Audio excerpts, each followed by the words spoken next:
of money that we already get in the Army. Yeah. They get, extra stipends and stuff, and then their obligation is to, exactly be a teacher, because a lot of communities, that's what they're looking for, retired Army guys, guys who did their time in the service, to bring that experience and that, that knowledge to their environment. So it's we've had a lot of success with that. I went in a long time ago, but I remember my experience when I went in, and we were petrified because we hadn't been away from home. I left on my 17th birthday. I was gone, and you knew automatically that this was a team concept. You were no longer an individual. You could see that. And they used to call them cadre. I guess they call them DIs now. Oh yeah, drill instructors. Yeah.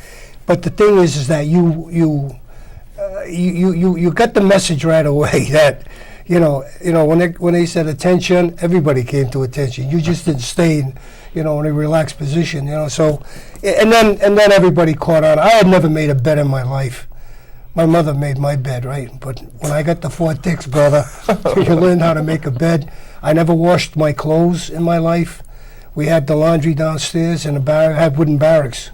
Yep. And, so all of a sudden there was a teaching factor here, you know what I mean? You were being taught skills on how to take care of yourself, Yep. And of course, it was ample opportunity for just about anything. If you wanted to go to school, cross MOS train, you had that ability, But you're here to talk about the program that David is in, the Colonel, Yep. We have, we started last year. We sponsored this Senior Bowl for the Voc schools, for the seniors, from the football teams, that their last year, the graduating seniors, that might not get a chance because smaller divisions to participate in some of the games that these larger high schools get involved in. So it was a good program last year.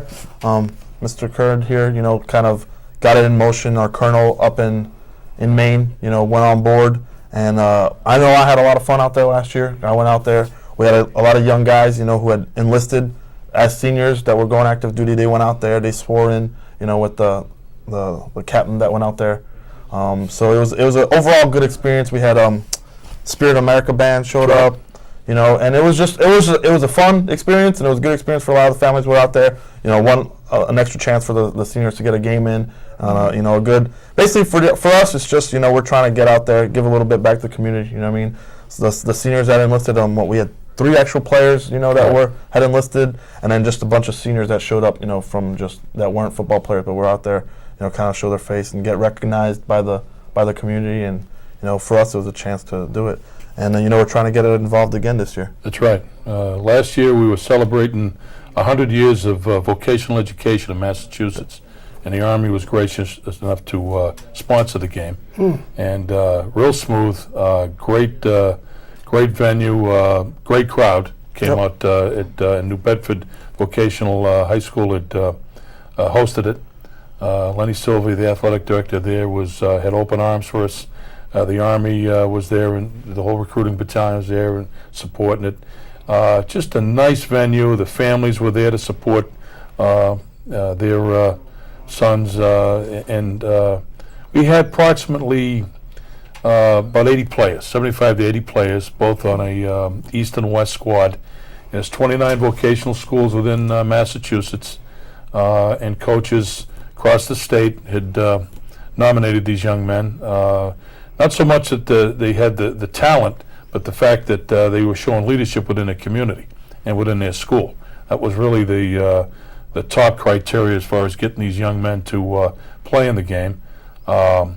West squad had a tremendous quickness on their side.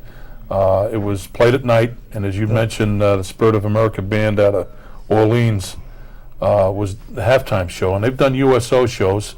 Matter of fact, they've been in Korea. They've performed for 2nd Infantry Division over there, and they loved it. And we've got pretty much the same situation this year. We're going to do it at New Bedford Vocational again, with the obviously the sponsorship of the Army, which we couldn't do without. The halftime ceremony that Soares talked about was just outstanding. We had one of my players actually was part of that ceremony where they raised their right hand and took their oath. And young man called me about 3 weeks ago He's down at Fort Stewart and just got awarded his expert infantry badge. Very proud of that fact. That's the badge with the rifle and the blue, the CIB, but only without the wreath. That's correct. It's not under combat conditions. Yeah, right, but, yeah. I know guys who would qualify for that, yeah. And he called up, and it was sort of a nice phone call that you could see where he's taken it another step forward in his career. But the game was young men get to keep their uniforms. The Army again purchased them. It's modeled after the game you may be familiar with in San Antonio. They have the All-American Bowl, where you have the top high school players within the nation, and we sort of took that model as far as the halftime swearing-in ceremony and the colors, the black and gold Army colors, and just a great venue. It lasted a little more than 2.5 hours.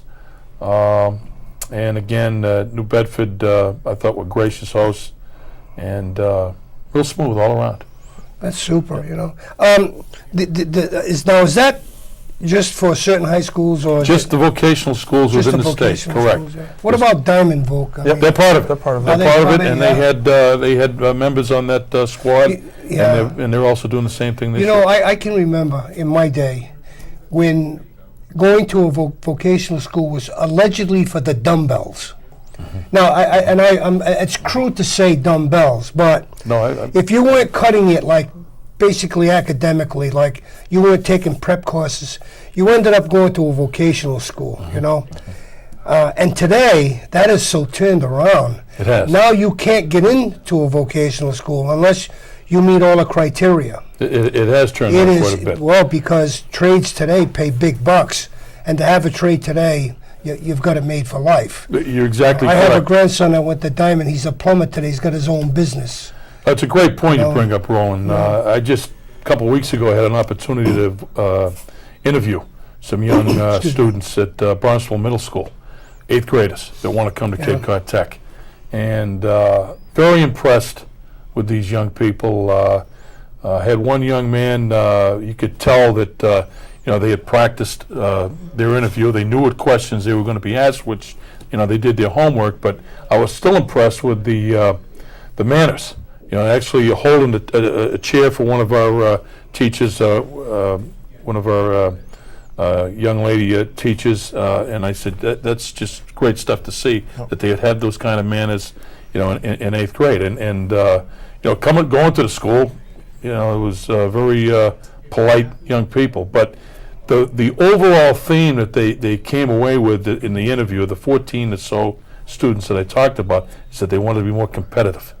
They wanted to be competitive in a world that is competitive. And you mentioned the trade.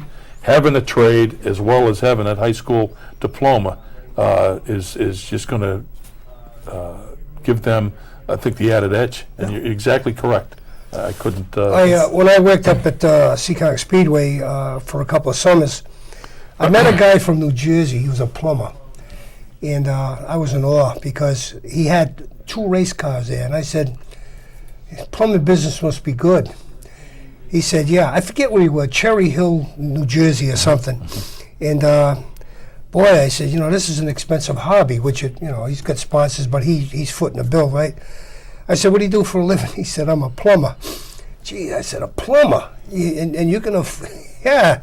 He said, "What do the plumbers around here get for an hour?" I said, "I imagine," I said, "I'm not sure, anywhere from $40 to $70 an hour." "Oh, God," he said, "they work for dirt." I said, "What do you guys get in New Jersey?" $175 an hour. Whoa. I said, "And you're busy?" "Oh," he said, "there's so much work for us, it's incredible." But $175 an hour? So now you look at the trades, like even mechanics today. These guys are not cheap. No. You know what I mean? Because of the computer system, that are in the cars and all that. So these guys are no longer mechanics; they're called technicians. So that means the price of repairing your car goes up. But these cars aren't VW Bugs no more. That's just a little four-cylinder engine that you can take out your screwdriver and adjust yourself. Well, everybody thinks you pull into a gas station, you plug it in, and then it breathes out, and it identifies what your problem is, you know.